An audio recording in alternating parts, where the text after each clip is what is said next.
Alors les applications, on va les étudier en fonction de l'intensité. Alors je vais commencer par la bande violette, hein.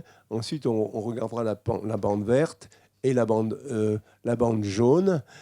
Et la bande au-dessus de la bande jaune, il y a, le fameux domaine où la, notre Graal, si vous voulez, notre objectif, c'est de faire en sorte que la matière interagisse avec le vide, hein. Et en interagissant avec le vide, eh ben, il y aura on s'attend à ce qu'une matérialisation de la matière, hein, et du vide. Voilà.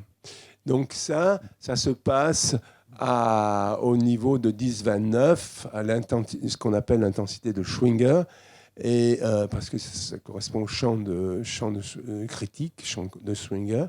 Et c'est là où, bien sûr, on a... C'est un peu notre Graal jusqu'à présent, hein. On a un petit problème, c'est que maintenant, même avec les intensités comme Apollon, comme les infrastructures Heli et tout ça, on sera toujours dans le domaine de 10-25, etc. Donc il a fallu qu'on conçoive une autre technique maintenant qui va nous permettre d'aller au 10-29, hein. Et cette technique, je vous la décrirai. On y travaille dessus actuellement.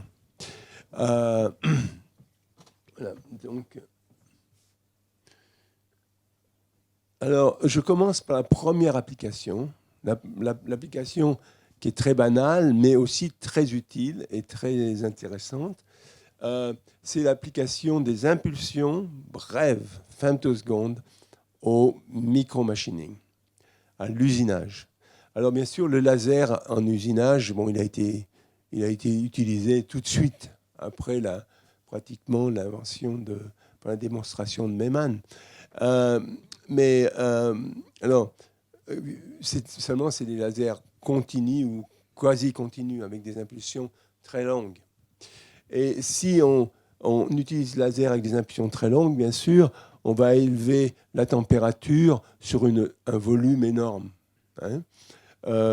Et donc, pour porter si on veut faire l'usinage, il faut quand même il faut vaporiser de la matière, il faut la porter à ébullition, vaporiser la matière et tout ça.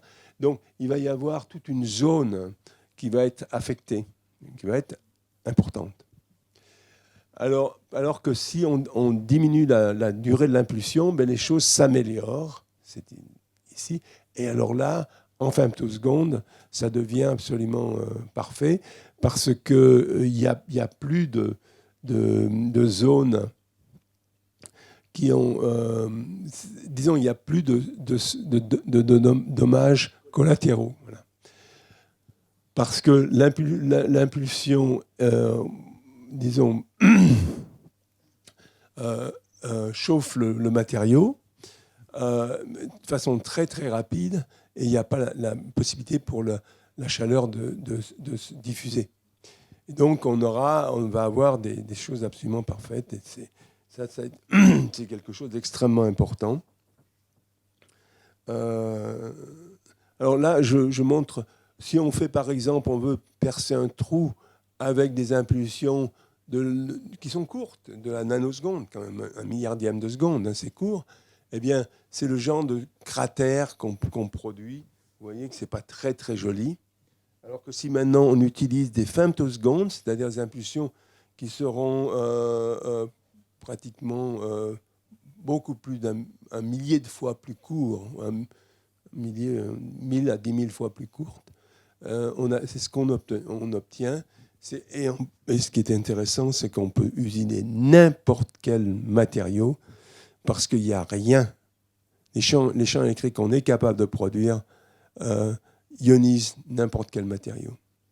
Donc, et là, ce qui est extraordinaire, c'est que maintenant, on a une propreté, on peut faire cet usinage avec une propreté absolument énorme.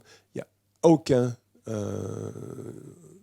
disons, dommage collatéral. collatéraux.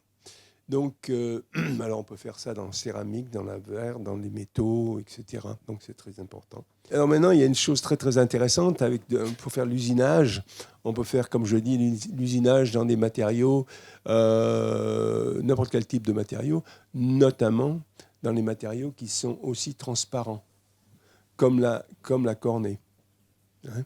Et dans les matériaux qui sont transparents, bien sûr, on peut focaliser le laser. Et la partie la plus chaude du laser, ou la plus intense, sera au centre du faisceau.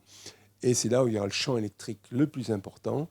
Mais il peut être, ce champ électrique, extrêmement localisé sur une fraction de micron. Donc on a vraiment une façon d'usiner avec une très très grande précision à l'intérieur du volume du matériau. Et là, par exemple, on utilise ça maintenant pour l'usinage de la cornée, hein, pour la vision, des choses comme ça. Et vous voyez, là, il y a, par exemple, un usinage qui a été fait avec des impulsions de 300 femtosecondes et un usinage qui a été fait avec des impulsions 50 picosecondes, qui sont des impulsions courtes, hein. Mais vous voyez qu'il faut la femtoseconde pour faire un usinage correct, surtout dans la cornée.